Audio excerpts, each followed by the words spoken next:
Thank you for choosing to join us tonight. I know it is a wonderful privilege to be in the Palisades and remain in the Palisades to hear a speaker like Gidi Grinstein, who's here and who has graciously flown in from Israel to make this speaking engagement. So it is a huge, huge honor. Part of the reason for having it happen this week, our Israel Matters Committee has been very busy, as always around these and other important issues.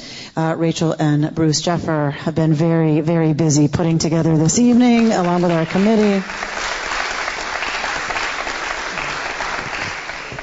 And so our Israel Matters Week is happening, of course, when it's an important time for Israel. If we're going to honor Israel truly, then we look to her calendar and her time. We live in two civilizations, said our founder, Mordechai Kaplan.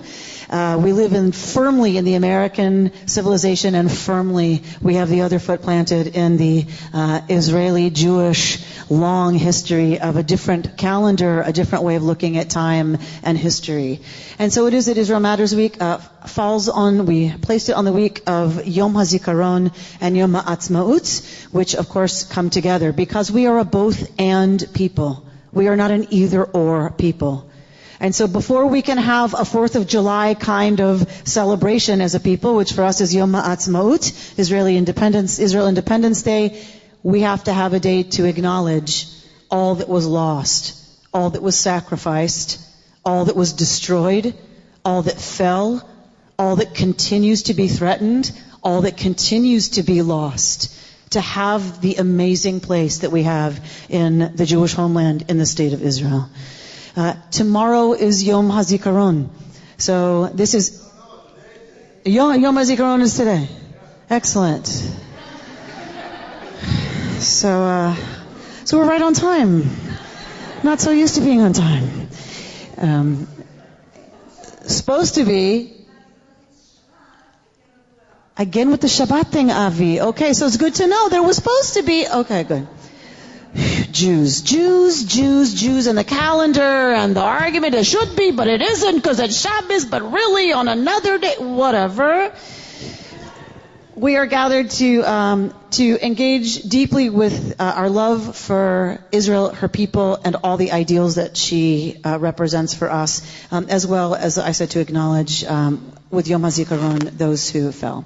So there's not a more appropriate piece of music to open with than that of a young paratrooper who herself was freed from Nazi-occupied territory and chose voluntarily to parachute back into Nazi territory in her 20s to free others, was captured and tortured, never giving up any information before her death, but managing to smuggle out these words, Eli, Eli. Eli, Eli, shelo yigamer leolam, hachol ve'hayam, rishru shel hamayim, berak hashamayim, tfilat adam, rishru shel hamayim, berak hashamayim, berak hashamayim, tfilat adam.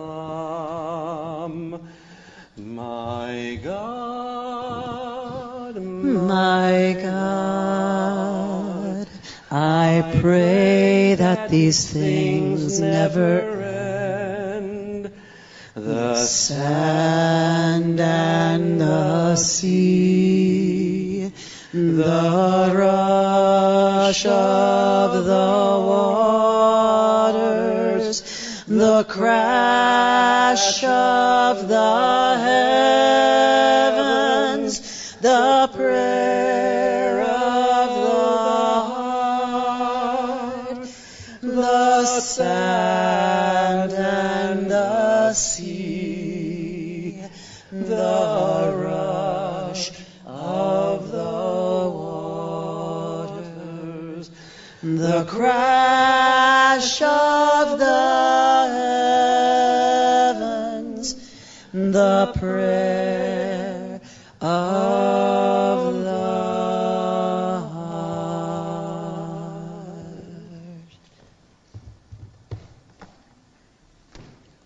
The words of Nathan Alterman, the silver platter.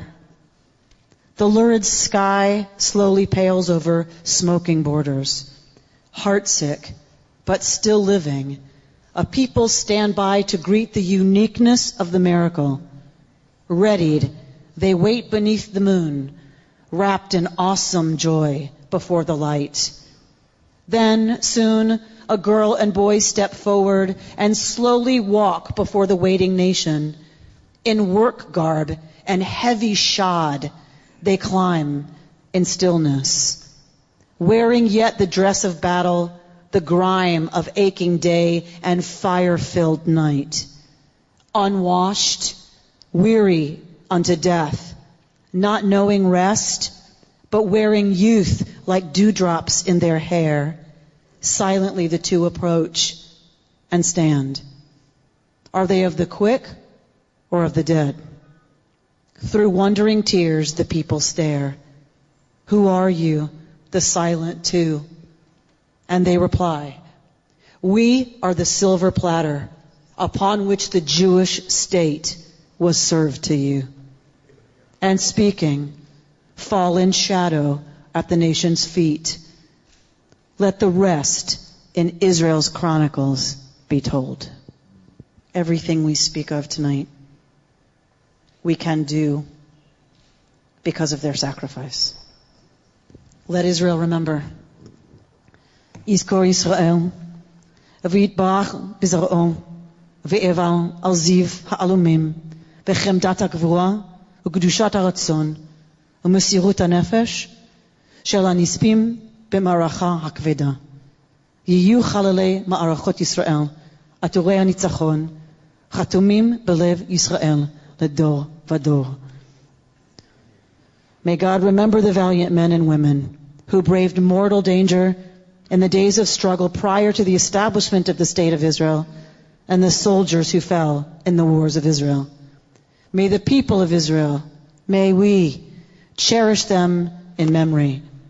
Let them mourn the splendor of youth, the altruism of valor, the dedication of will, and the dignity of self-sacrifice which came to an end on the battlefield. May the loyal and courageous heroes of freedom and victory be sealed forever, ledor vador, within the hearts of all Israel in this generation and forevermore. As together we say, Amen. It is with great honor that I give you our speaker after Rachel. Thank you all for joining us this evening for what is part 4 of our Israel Matters speaker series. I hope that some of you have been here for some of our past speakers. We are honored and fortunate to have Gidi Grinstein here with us tonight, who not only flew all the way out from Israel today, but has to fly out again tonight. So we are thrilled that he is able to take this time to be with us. Gidi is president of the Reut Institute, which he founded in 2004. Reut's mission is to make a meaningful and indelibly Jewish contribution to the state of Israel and to people worldwide. They do this by identifying fundamental gaps in policy and strategy, and then envisioning and implementing innovative solutions to solving these problems. Gidi is the author of Flexigidity, The Secret of Jewish Adaptability. He's also a founding member of the team that transformed the original idea of Birthright Israel into what is now the largest and most successful Jewish education program in the world.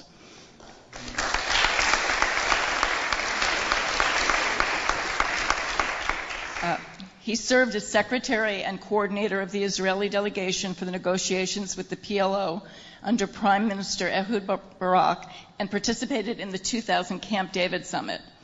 He's a graduate of the Tel Aviv University Schools of Law and Economics, as well as the Harvard Kennedy School of Government. Please join me in welcoming Gidi, who will tell us more about his groundbreaking work, and then at the end we're going to take some time for Q&A.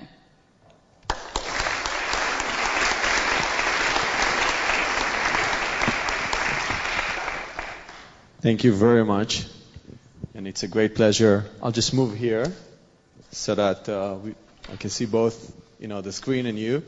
So it's a great pleasure to be here tonight. This is a great community. I think it's the 4th or 5th time that I'm here, and it's always really an honor to be here. I love visiting these kind of communities and meeting people like yourselves and seeing your beautiful building and everything that's going on here. I want to thank Rachel and Bruce, Rabbi Bernstein, Rabbi Renner, Cantor Frankel, and obviously the Israel Matters committee. Is it a committee? That made this possible. And I just want to share a few thoughts about the day, basically the seam line between the Day of Remembrance and the Day of Independence, which for us in Israel is a very meaningful moment. Most Israelis, myself included, we know personally of people that have made the ultimate sacrifice or a very significant sacrifice there, wouldn't in body or soul. And it's a very meaningful moment for all of us. In my case, literally the next door neighbor, and on the 4th floor of our building. These are 2 cases, young people that I knew. And the transition from the Remembrance Day, which is a day of mourning that everybody participates in, to Independence Day, which is a day of celebrations, is not trivial.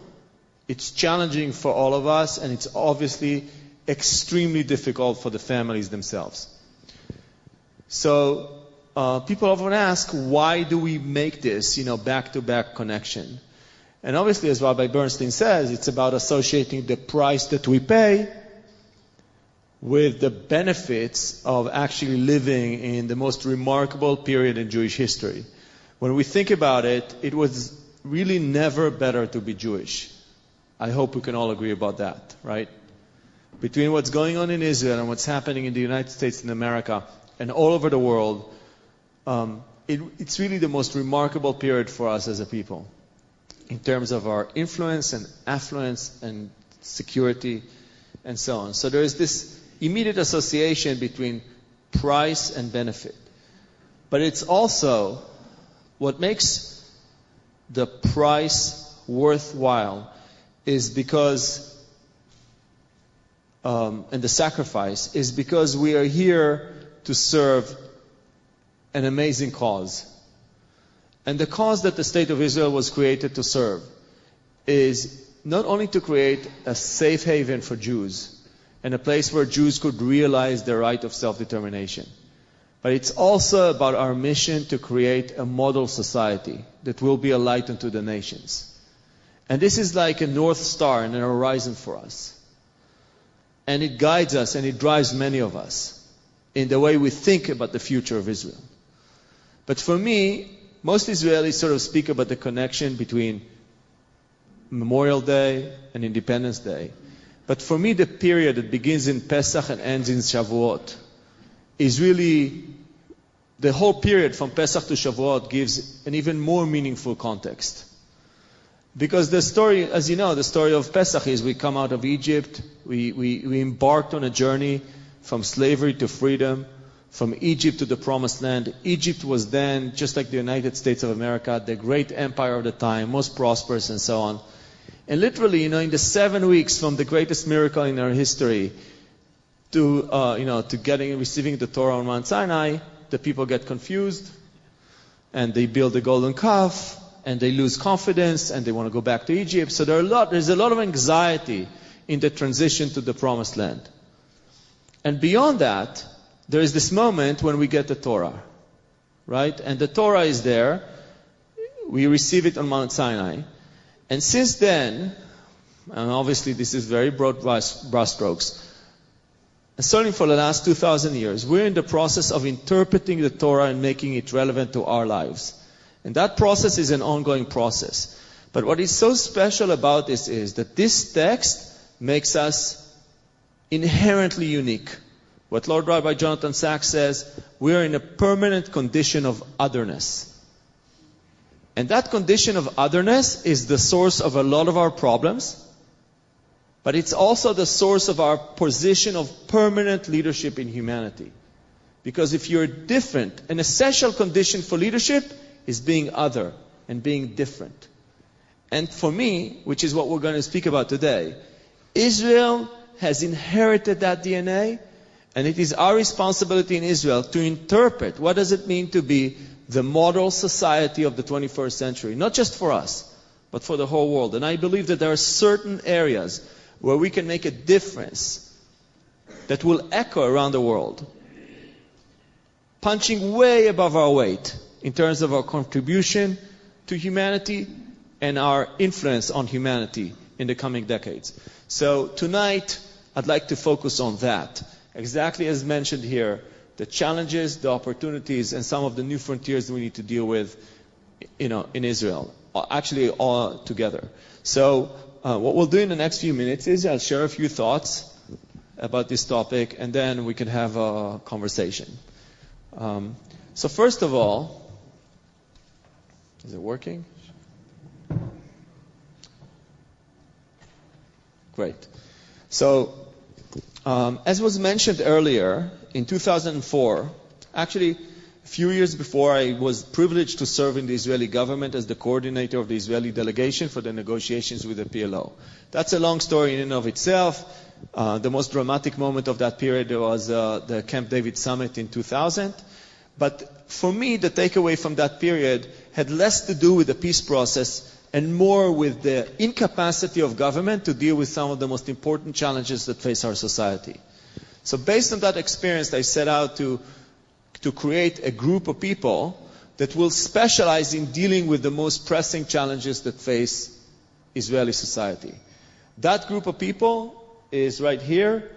That's what we look like as a team, and it's called the Reut Group. And basically what we do is we create very innovative models to tackle some of the biggest challenges that face our society and the Jewish people. And we do so by combining research and strategy, design and technology, and whatever the ideas that we create, we then pilot and test in order to create models that could be scaled. Okay, so this whole process of diagnostics, creating a vision, a strategy to realize the vision, piloting these ideas, extracting a model, and scaling the model. That's what we do for a living. And we are doing it over and over again, each time taking one major challenge that faces our society, State of Israel, the Jewish people, and then working through it in a very systematic way. So one of the areas that we are really struggling with is the connection, which is basically the process of innovation.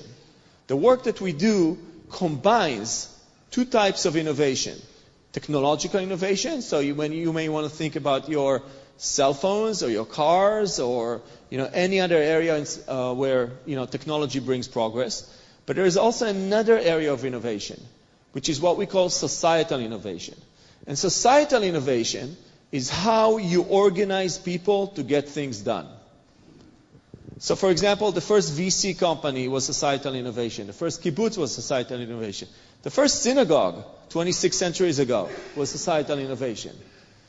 So there are many, we are in the process of innovation all the time, combining technological innovation, and societal innovation. And the work of our group is to combine those two things together in order to serve the vision of resilience and prosperity for our society. So this is sort of a background to the question that we've been asking ourselves for a long time, which is, what is a 21st century model society? And I believe that this is a very important question for Israel, but this is also a question that comes directly from our sources, because in our sources, going all the way back to Abraham, We are commanded to be a light unto the nations. Abraham was commanded to be a blessing for the families of the earth. And since then, the whole idea that we as Jews should carry a message to humanity, should bring forward new ideas and new concepts that will elevate humanity. That has been central to our heritage. It was inherited by Zionism. From the very beginning, Zionism aspired to create a model society in the land of Israel. And as I mentioned earlier, I believe that this is a very relevant idea and question today. And that question is, just as you can see here, what does it mean today? What does a model society look like? And it is this question that I'd like to focus on over the next few minutes. So first of all, the first argument I'd like to make is that the building block of the model society is the community. 21st century model society is the community. So let me explain why that is the case. One of the most remarkable, one of the most powerful forces that are changing our societies is often referred to as the change in the nature of change. That means that things are suddenly happening on a much faster pace. There is a sense of a permanent revolution. Technological change, with social change, with economic change, with political change, is disrupting our lives. Right? So there are two areas in our society that have a very hard time coping with that pace of change. The first is government. And government is very slow to respond through legislation and regulations and establishing standards and so on. And the second area of society that is struggling with the pace of change is households.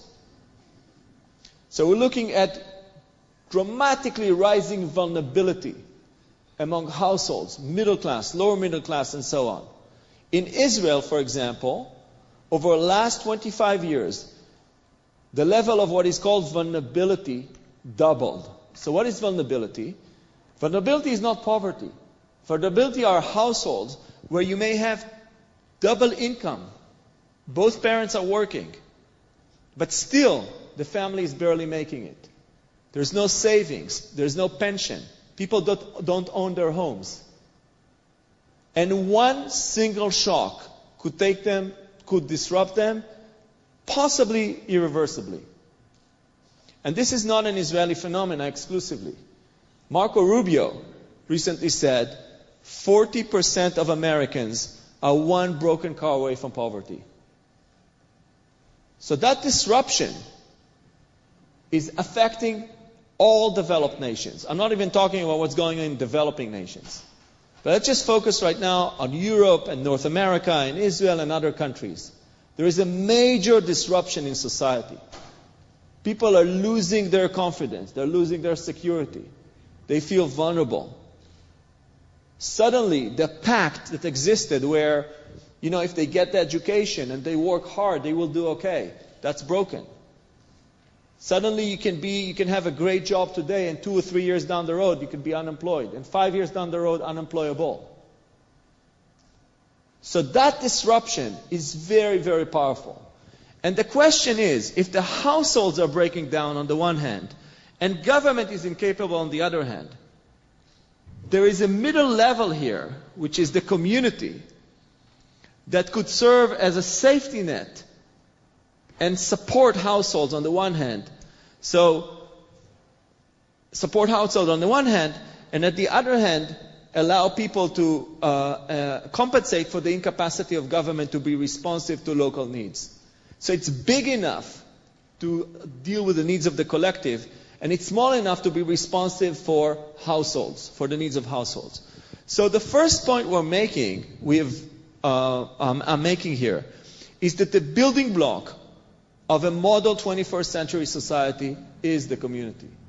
And the reason this is a very important insight for us as Israelis and Jews is that I believe that no other society in the world carries in its DNA more knowledge on how to organize communities than the Jewish people.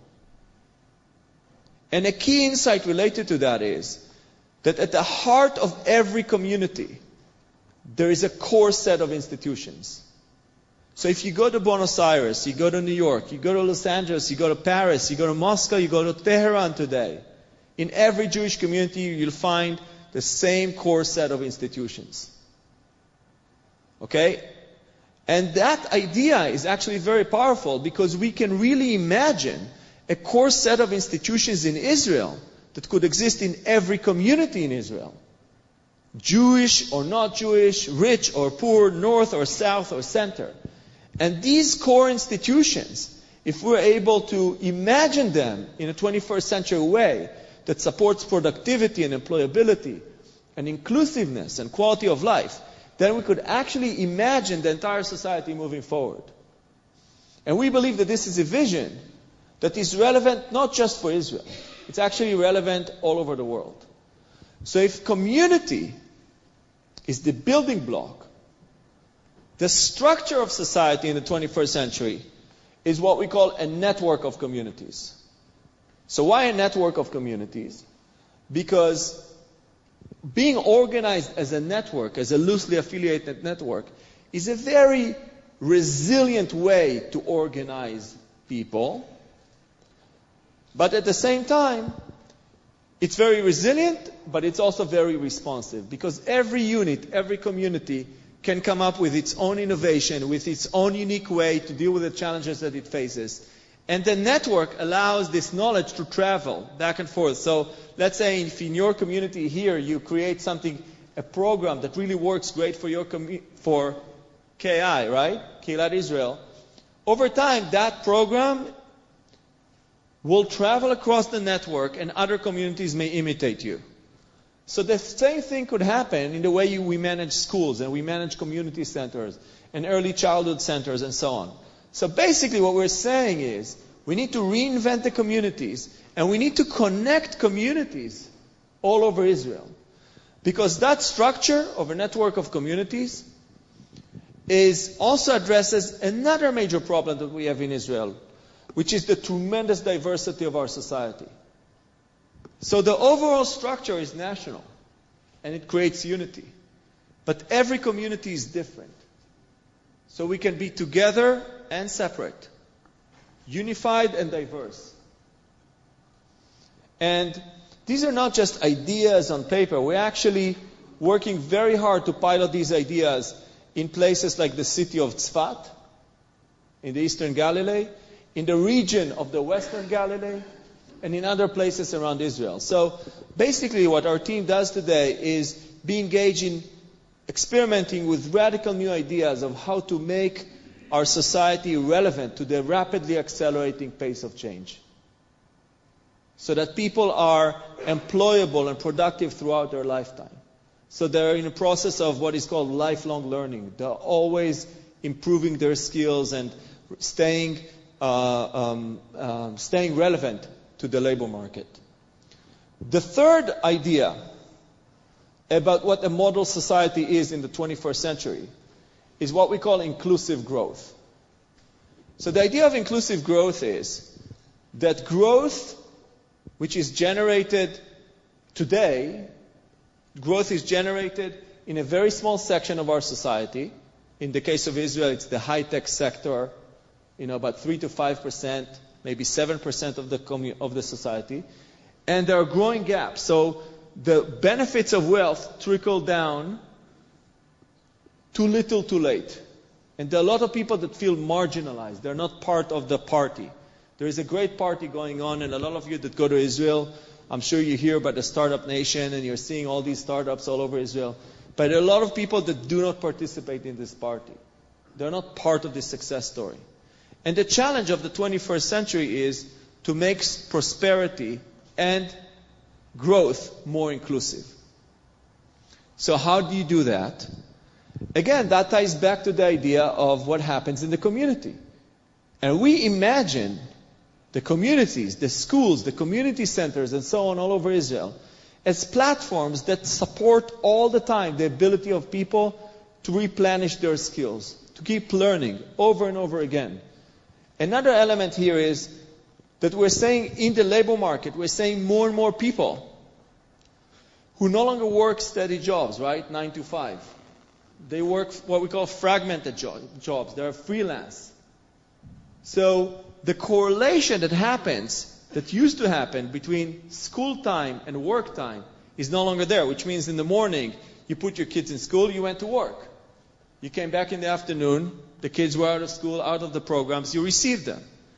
That overlap is now breaking apart. So with strong communities where kids could move freely in and out of community centers and schools and so on, parents will have much more greater degrees of freedom to work longer hours, shifts, and etc.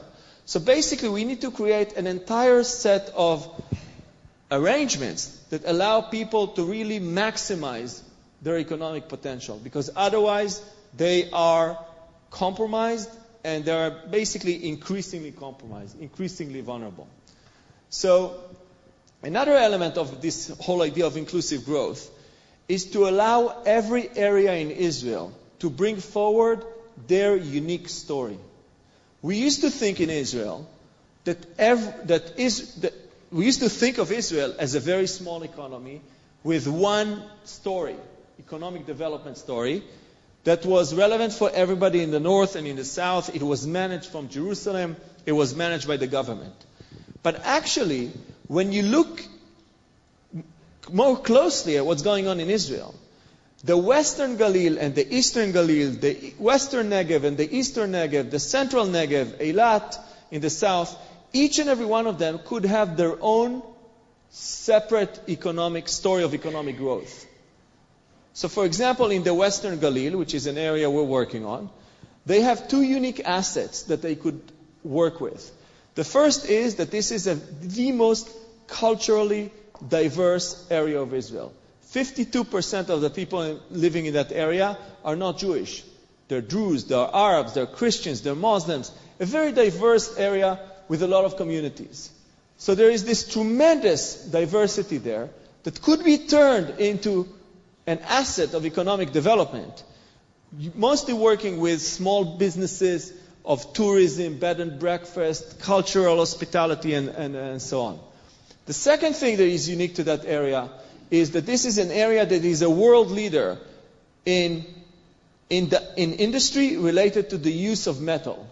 So for example, Warren Buffett that bought Iskar, the $4 or $5 billion investment, that whole cluster of activities using metals and creating high level, blades for airplanes and so on, that's all in that area. We have a lot of military industries there and so on. So this is an area where you could actually imagine, it as the leading space in the world in the field of metal and industry. In the same way, that Palo Alto is in the field of innovation and technology. We could, in the field of metals and industry, that area could be one of the leaders in the world. So in this relatively small area, 250,000 people live there, there are two unique stories around which we could build a strategy for economic development and growth that it builds on the talents of the local population. And therefore, they could have a much more prosperous horizon in terms of employment, productivity, and income. So the third big idea, if you think about it, for a model society is, so the three ideas of a model society is, first of all, basic unit is the community, being organized as a network of communities, and really figuring out the challenge of inclusive prosperity. And then comes the fourth element, which is actually making a difference for the world. Because it's great that we would be able to figure out, how to organize people and how to make sure that most people are included and everybody benefits from prosperity. These are tremendous challenges, and to the extent that we could actually achieve them, it would be really impressive. And people will come from all over the world to learn about our experiences and the progress that we have made. But there is also another element, which is we have to be able to make a contribution to humanity. Now, for many, many centuries, Jews contributed to humanity qualitatively through the ideas that we have created. The idea of the Shabbat, social justice, human rights, international law. These are all Jewish ideas that were eventually spread all over the world. But today, and moving forward, for the first time in our history, we are also in a position to make a contribution to the world quantitatively. We are actually in a position where the Israel and the Jewish people could move the needle on global issues. And that's a real first in our history. So in this case, I want to tell you the story of a project called TOM. TOM stands for Tikkun Olam Makers, which is a project that we are also running in our institute. But it is inspired by a vision that together we can improve the lives of 250 million people within a decade and get the credit for it. So let me say a few words about... Good luck with that, Gidi. What? Good luck with getting the credit. Well, that's the whole strategy about getting the credit. So basically, we want to get to 250 million people. By the way, we also want 1 million Israelis to benefit for it within the next decade. So these are very, very ambitious numbers. And this whole story about Tom actually deals with what we call neglected problems. Okay, so a neglected problem is a problem that has no market solution and no government solution. In this case, this woman that you're seeing here, her name is Kim. She's an American. She was born with no hands, as you can see, no hands, and no legs. Okay, so she's like a quadri-amputee. The thing is that there are so few individuals like Kim in the world that no company would ever focus on her needs to create affordable solutions for her. And she's such a rare case that even government won't focus on her needs. So her problem is neglected. Okay? And there are many, many people around the world that suffer from neglected problems. And it's not that their problems don't have a solution. It's just that the incentive system in the markets is such that these solutions are never created. And these people are never seen. Right? Now, in some cases, there could be a solution, but it's very expensive. So the price point actually excludes a lot of people that cannot afford a solution. So all of these people come together in our book, within a community that suffers from what we call neglected problems. And what we know is that if you expose the need, and you focus the talent, a lot of times you have an relatively easy solution, which could be made extremely affordable. So for us, tackling these problems is about Tikkun Olam. But it's also about the vision of a model society where no one is left behind. It's a model society where the benefits of innovation are trickling to everybody. So it's about a global vision, it's about a social vision, but it's also about making Israel the leading country in the world in dealing with the challenges of people at the bottom of the pyramid. And by the way, I also believe it's going to be great business for Israel. A lot of jobs and a lot of innovation and ultimately also a lot of investment. Because trillions of dollars are going to be invested by humanity in the needs of people at the bottom of the pyramid. And I believe that we have a tremendous opportunity to become the leading place in the world in dealing with these challenges. So the way we deal in this project called Tom with the needs of Kim is once we understand the need, we create a team of people. These are the people that you see here. That could be engineers, programmers, product designers, and so on. And they work together with her, with Kim, in creating a solution, a specific solution to her specific problem. The trick is, as I will explain in a moment, that solution will then be made globally available and accessible. So if we solved her problem, we actually solved everybody else's problem in the world that is similar to hers. So, but in order to create these solutions, you need equipment. And assembling this equipment is expensive. So if you go through the effort of assembling basically a workshop to create a solution for Kim, we can actually, on that occasion, solve many other problems as well. So these processes are called makeathons, okay? Marathons of making solutions. And the name of the project is TOM, Tikkun Olam Makers, because we make solutions. Now in the case of Kim, as you can see, we created a grabber. See this? This is an instrument that she holds from her mouth, and with that she can actually grab objects on her desk. Okay? You see it here, you see it here, and so on. So that's a solution was created for her. It was created with her. So now what I'll do is we'll just play a short video. And this is a video that was produced by AIPAC for the last policy conference, where AIPAC basically told our story. It was shown in the plenary. The movie actually speaks for itself. But then afterwards I'll say a few words and bring it all back together.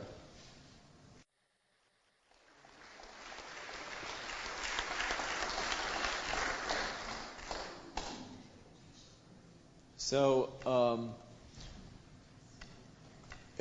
TOM is a really exciting project, and actually a couple of months ago we were recognized as one of the 15 most promising Israeli startups for 2016. The point is that we are the only non-profit in that list.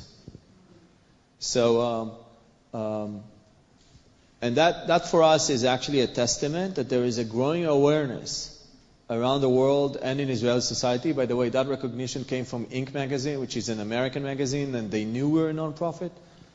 But there is a growing awareness that unless we can imagine new ways for addressing the acute needs of our society, the crisis will continue.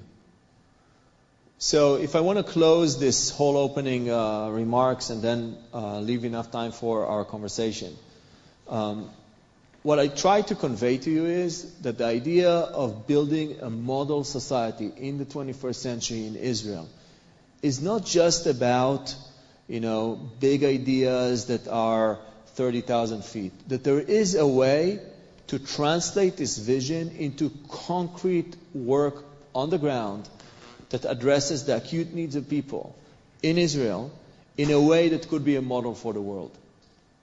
And that happens in the communities, it happens on the way we connect communities within our society, and it happens on the way we engineer economic growth and development, and we make sure that everybody gets to participate, and ultimately also in the contribution that we make to humanity. And these are the big challenges that we face, but these challenges are also tremendous opportunities. So again, I'm really grateful for being here tonight and for the opportunity to speak to you. And, would love to share a conversation. Okay, we're going to...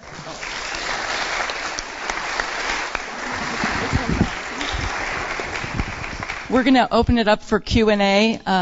The one thing that I would ask is, so that we have time for everyone who wants to ask a question to ask that question, if you would please just ask your question and not add commentary prior to your question, as we are all wont to do.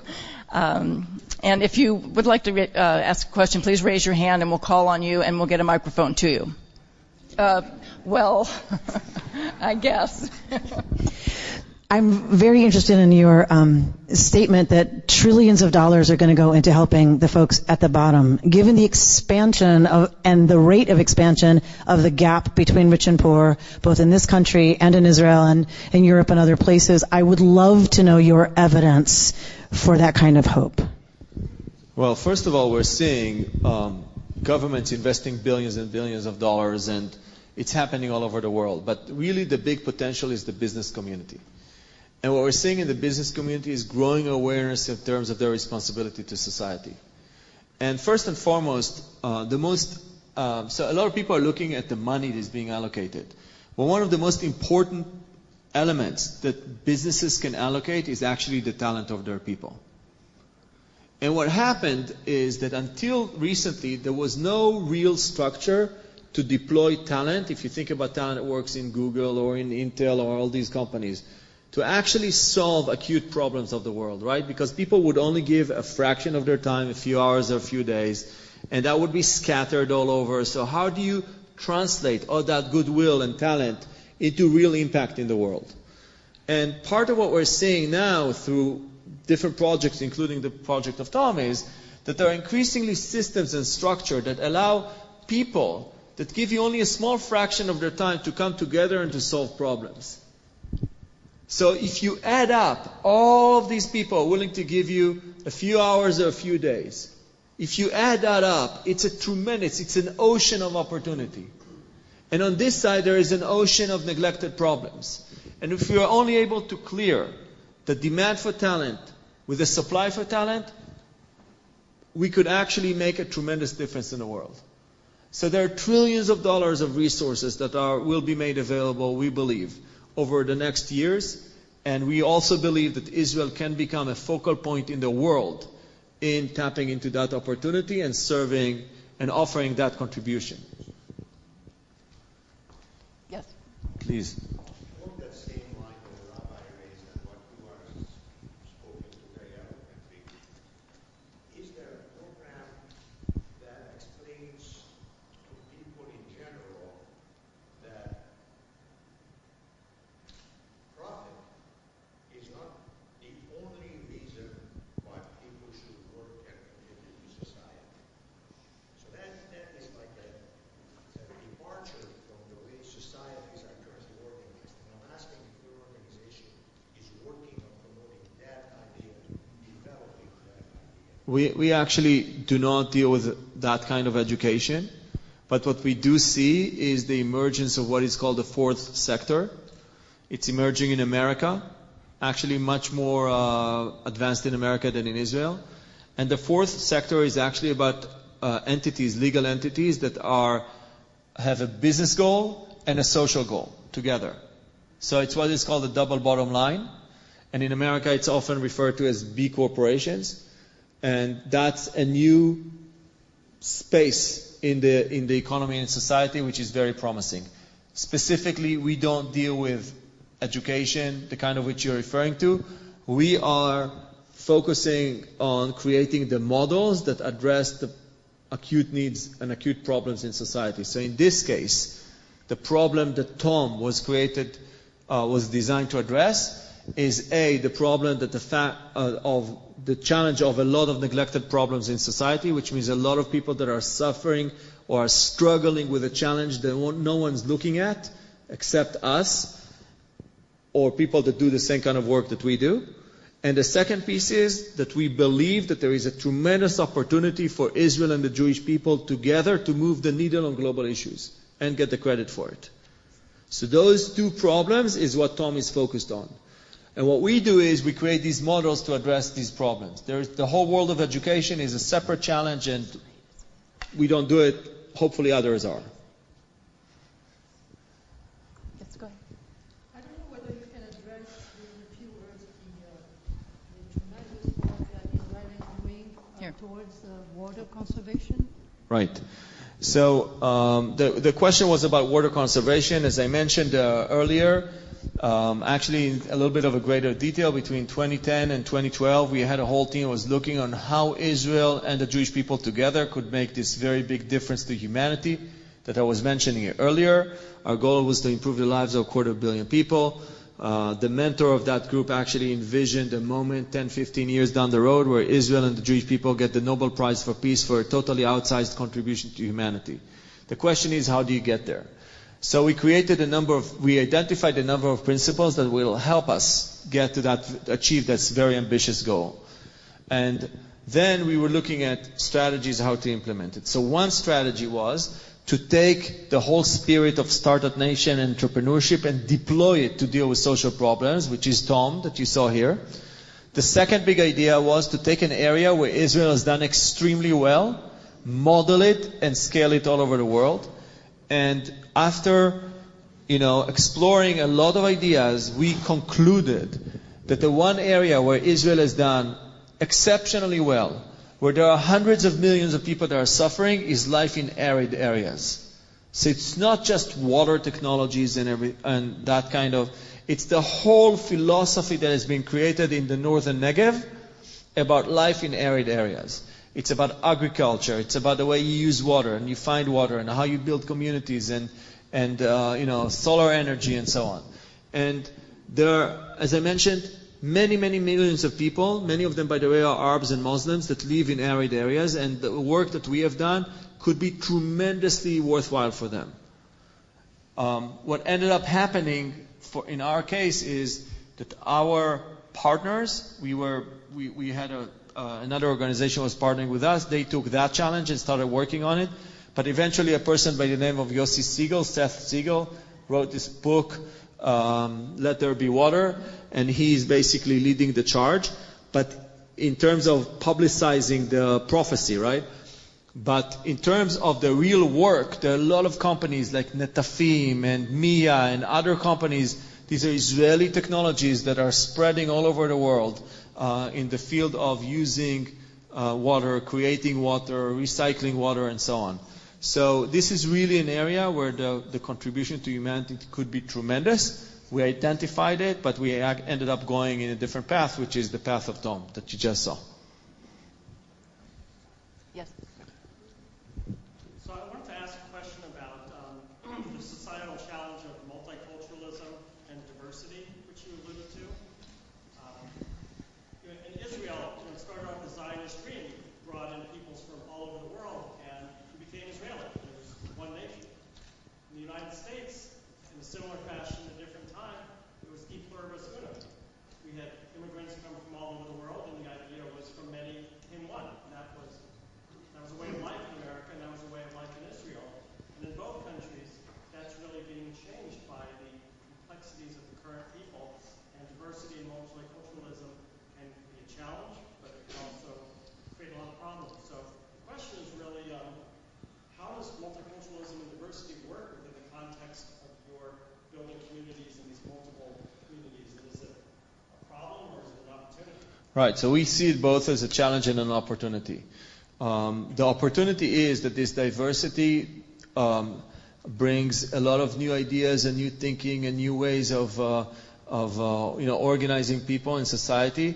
And I think it actually makes our society richer and more interesting. Specifically, I tell you that in the area of the Western Galil, where we've been working for the last 3 years in trying to put this whole area on a path of development. This is the northwest corner of Israel.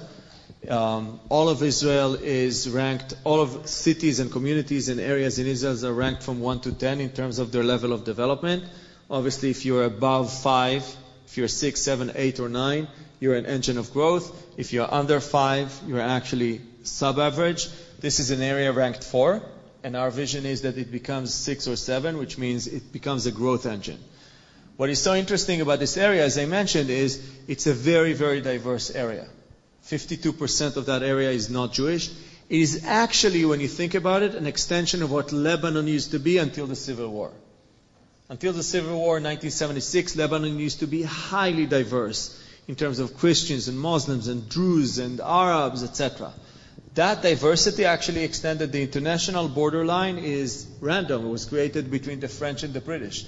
But that population diversity extended into Israel. And it still exists in Israel today, although it's been disrupted dramatically in other places.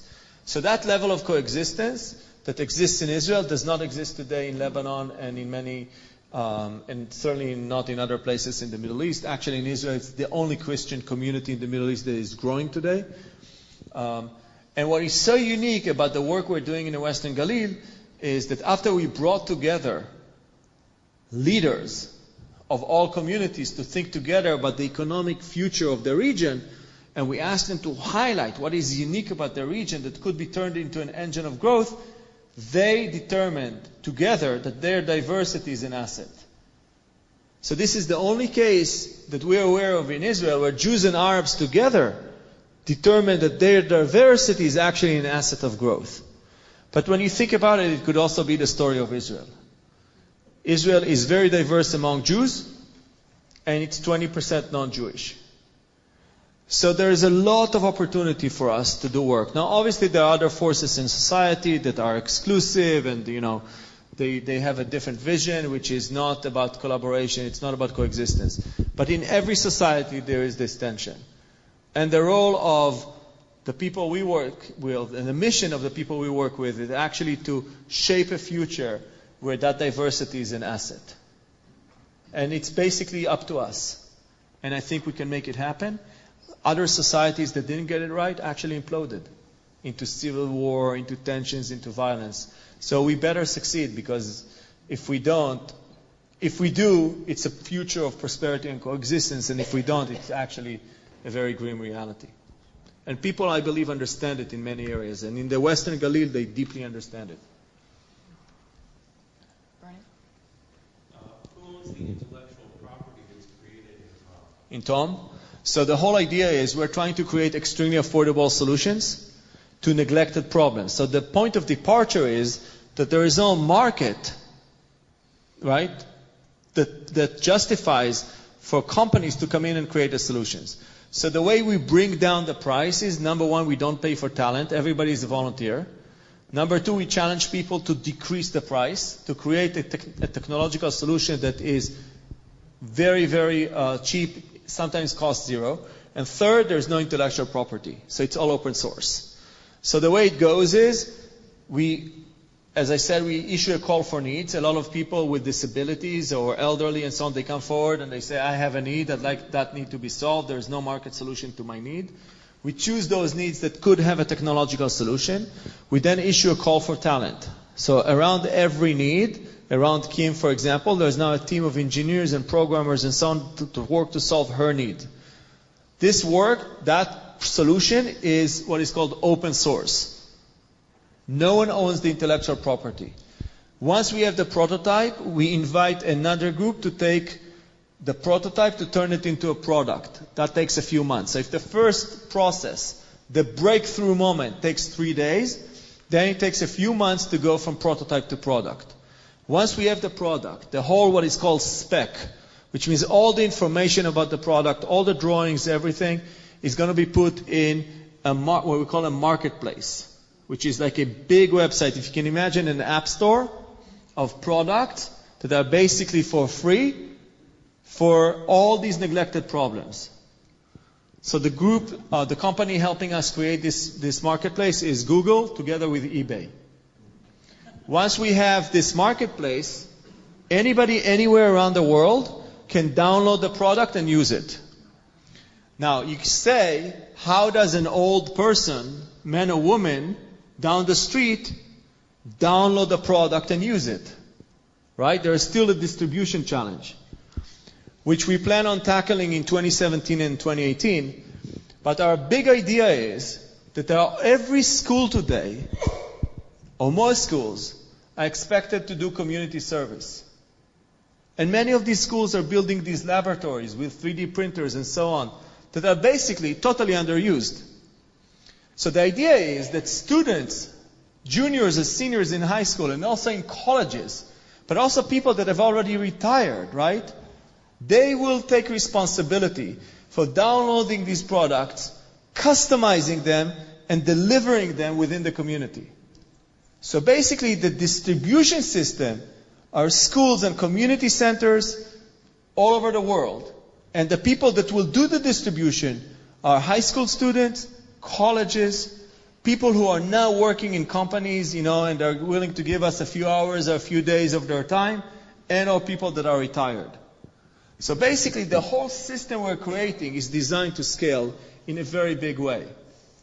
Another thing we did is we took these makeathons that you saw, which is a relatively complicated operation. Until last year, we were running them ourselves. Now we documented the whole process. We are now also uploading videos that guide you A to Z on how to run a makeathon. So that if any one of you wants to run a makeathon here in KI, you can do it. So people all over the world are beginning to make the commitment to run these makeathons. 2 weeks from now, we have one in Vietnam, in Ho Chi Minh City. then in Buenos Aires, in Melbourne, and so on. So the moment we democratized the ability to run these makeathons, we're going to have more and more of them. We're expecting 50 events like that by the end of 2018. So every event is creating 15 products, right? So you're doing the we're all doing the math. The same thing we're doing about the process from prototype to product. Right now we're running 12 groups. We're calling them developer groups, from prototype to product, documenting the whole process. And that means that, again, anybody anywhere around the world can take a prototype and drive it into product. And because it's open source, you can create the breakthrough idea here, and a group in Brazil can take your idea and turn it into product. And a group in Australia can then add another feature. So then all of this goes up to the website, and then there is the distribution. And we believe we can get to millions and millions of people within the next few years, because we're actually building the capacity to scale on all elements of that project. Yes. So people are downloading this from Amazon and Google, and that's the name they see. How is Israel getting the credit? They're going to see the name Tom. Tikkun Olam Makers. But the few other elements that we are insisting on that will make this project uniquely Israeli, distinctly Israeli and Jewish. First of all, the project is headquartered from Israel. So if you're in Vietnam or Australia or Argentina and you're dealing with the Tom team, you're calling Israel. You're calling 972. Secondly, everywhere we can, we drive this project through the local Jewish community and or the Israeli mission. So it's sort of tacitly framed as a gift of the Jewish community to the non-Jewish community. That's what happened in Sao Paulo, Brazil. That's what's going to happen in Buenos Aires. In Ho Chi Minh City, in Vietnam, it's an initiative of the Israeli embassy that partnered with the USAID, with the American embassy. In Melbourne, it comes from the Israeli mission together with the Jewish community, but it's an Australian project. Then another thing we do is wherever we can, we send Israelis to participate. So to begin with, Israelis are really good at working in scarcity, innovating on the fly and so on. But when you send in people who are already experienced Tom participants, very quickly they rise to lead the local team. So what happened is, in the Bay Area Makeathon, we had basically an Israeli in every team, and in most of these teams, the Israelis ended up being the leading people on that enterprise, in those teams. So that's another element. And the last thing is that we plan on having an annual event in Israel, which is the only global event. So, for example, in Ho Chi Minh City, it's an event for Vietnam.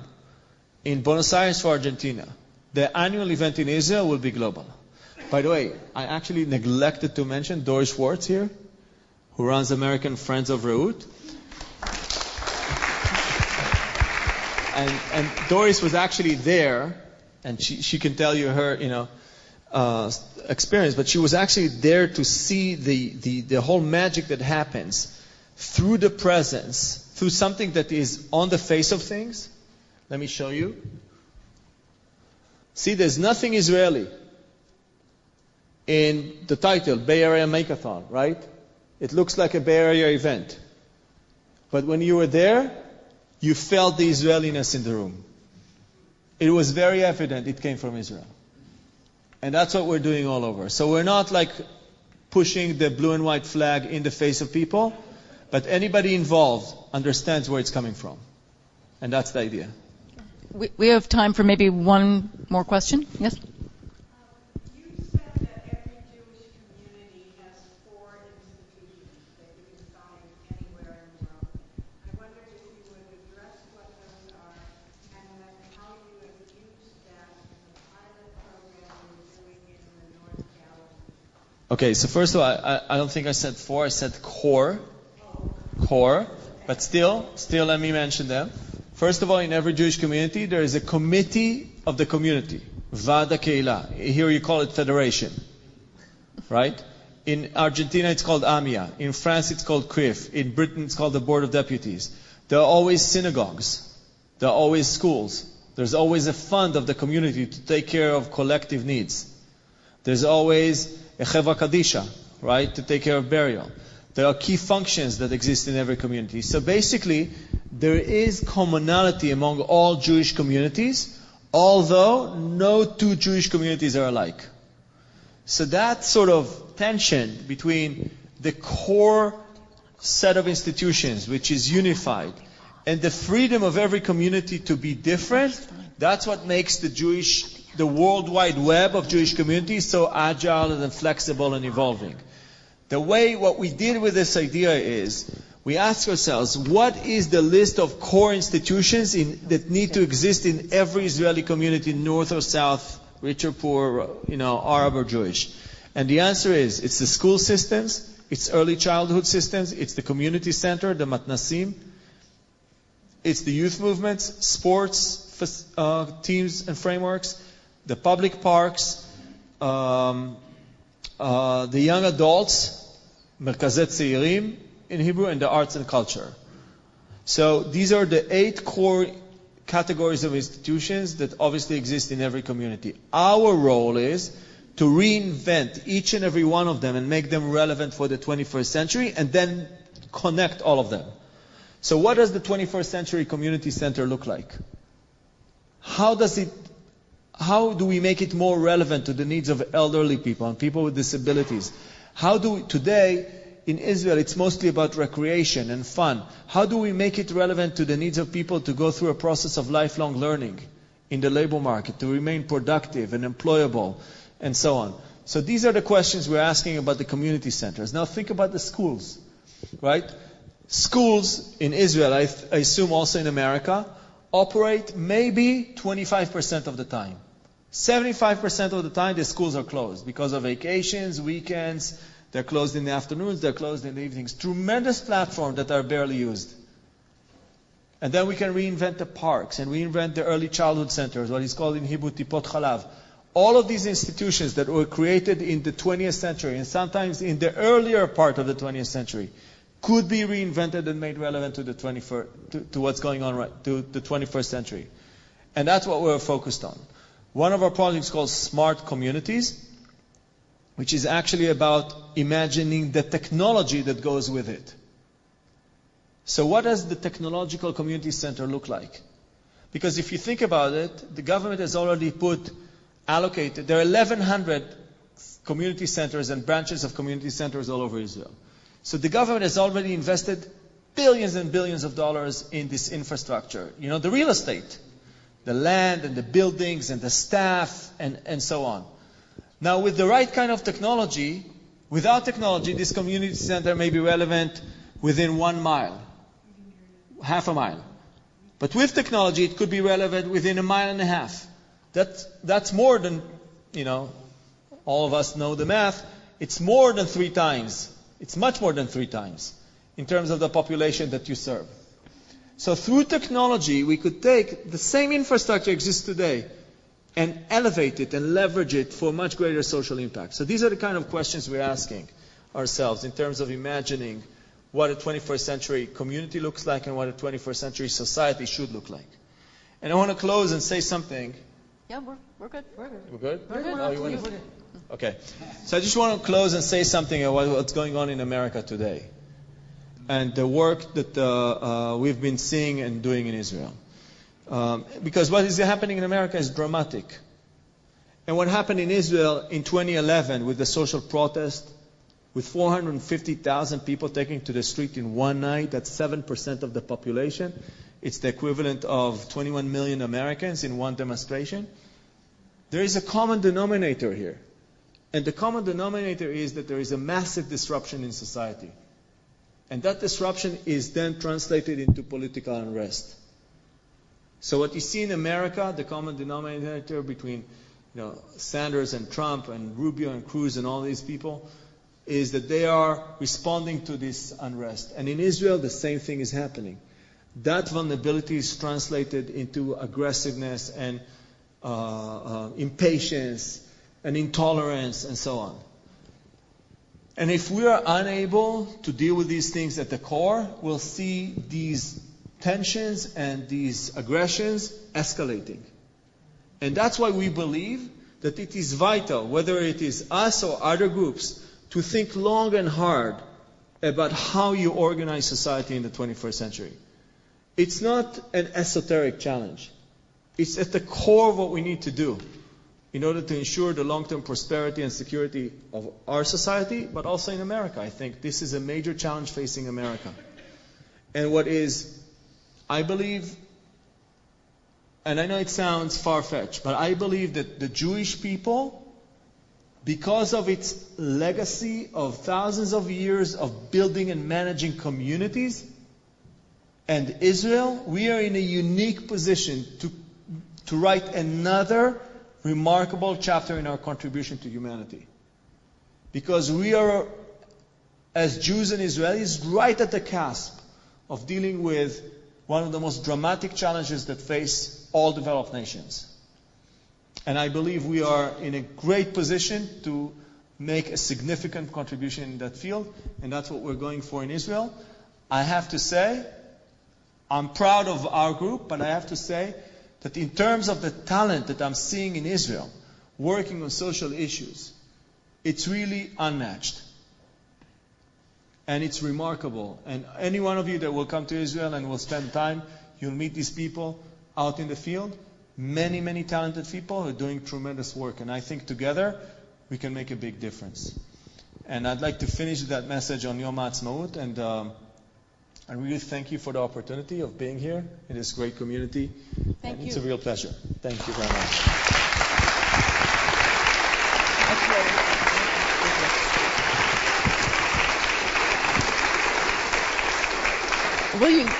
Will you stay for cookies and coffee for a few minutes afterwards in case there's a few more questions? Okay, good. Thank you all for being here. I just wanted to remind everybody that this Friday night we're going to continue the celebration of Israel with our Israeli Independence Shabbat, starting with the Tikkun Olam project at 5:45, and dinner, family dinner, Shabbat services, and then Israelis dancing afterwards, and songs around the campfire with s'mores. And so I hope that you'll all join us for that. If you are going to come to the dinner, please RSVP, though, so that we make sure that we have enough food.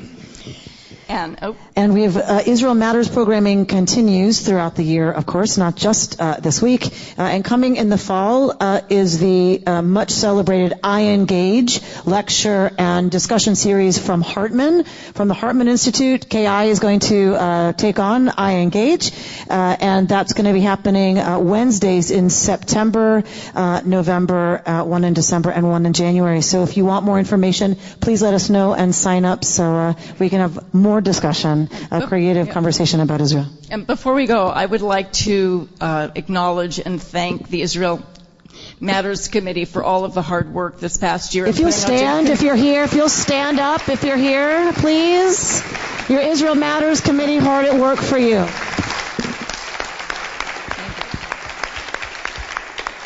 Look for more great programming for next year.